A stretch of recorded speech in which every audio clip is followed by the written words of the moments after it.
everybody, this is Kat with Financial Fun with Kat. Welcome back. I've got a few new subscribers and I just wanted to say hi to all of y'all. Y'all have made my day. Thank you so much for the kind words. To my subscriber who is paying off her car, hello to you. Big shout out. I am so excited for you. Please leave your goals. Tell me all about it. I want to hear about it and I want to root you on. Thank you for being here. Let's get into the video.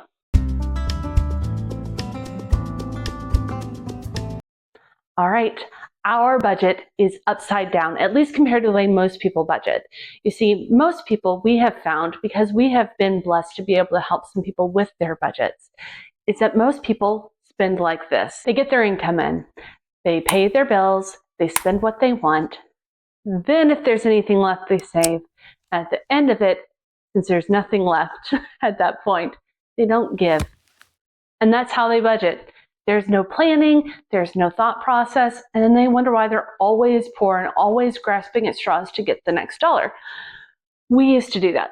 And when we did that, we were broke. We were broke all the time. And as we started to go on and we started to pay off debt, we realized we were doing everything backwards. You're budgeting upside down. You have to change how you're budgeting. You have to reprioritize. So for us, what we have learned is when we turn that upside down, we are able to give more, we are able to save more, we are able to hit our goals, and then we usually still have money to spend, and we reach our goals faster. Let me tell you how. So the first thing that we do when we receive our paycheck is we tithe. We are Christians, we do tithe 10%. If you're not, I'm not judging you, but I will encourage you, find something to give to, something that means something to you. It could be 1%, 0.5% of your budget. Giving is just good for your heart. We are meant to be givers. I don't care who you give to, how you give.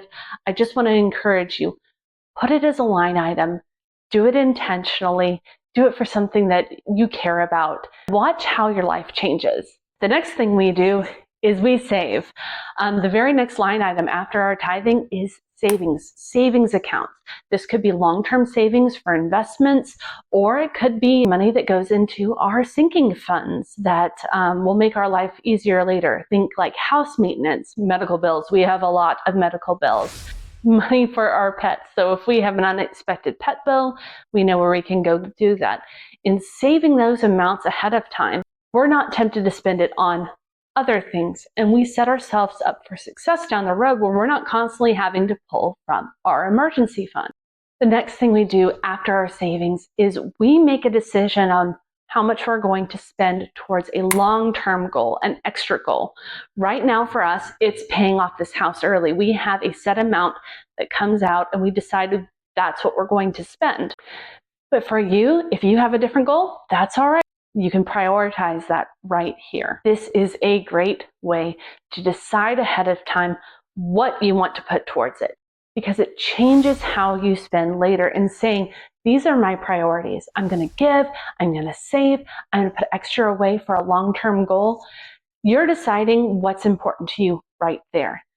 Next, we pay our bills. There are some things that you can't change. You can't change how much you're paying on your mortgage, usually, unless you refinance, or rent unless you move. Those are pretty stationary. We plan for what we spend for utilities. You can switch off the lights and be a little more economical, but you can't change that a whole lot. You spend what you spend on gas. You could drive a little bit more economically and save there. But these are things that don't really change that much month to month, but you got to spend it, so that goes next. Now, after we budget down, we go from tithing to what we're going to save to what we want to spend towards the extra for our long-term goals, and we pay our bills. If there's nothing left, if we have saved too much or something like that, we don't initially go and cut the giving. We don't cut the savings. We don't cut the extra. Where we start cutting are the variable bills that we know we can get lower. Budgeting this way encourages us to look around. We're always looking to save on things like our internet, our cell phone bill. We're finding new and different ways to spend less on groceries, but still having a really good life. We're not trying to be stingy, but it makes our mind have to go, okay, that money's already gone, it's been spent. How can I spend what's left in a way that will make my life enjoyable and good while still hitting my goals?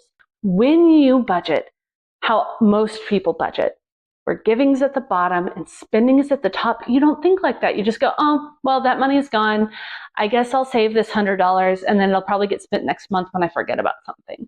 You don't do that. If you really want to make good, big financial progress, you have to do it completely differently. You have to prioritize your spending, prioritize what's important to you. Then you make room everywhere else that doesn't matter. And I will tell you that if you will just change this one thing about how you budget, you can see your life change drastically. You prioritize what you want to save, invest, give, then you spend the money. You're always going to have money. You're always going to have extra because you've already done the things that are important to make your life better. And here's the thing. If there's not enough, if it feels really tight in the spending, that's going to spur you on to find things to cut, to find new ways to make money, to look for that new job. And I find that is the best way to make progress. We tend to not want to change until we have a little bit of pain, right? We get comfortable. This gets you just a little uncomfortable enough to start looking for other solutions, to get scrappy. Getting scrappy is like my thing. I love it. And this encourages me to do that.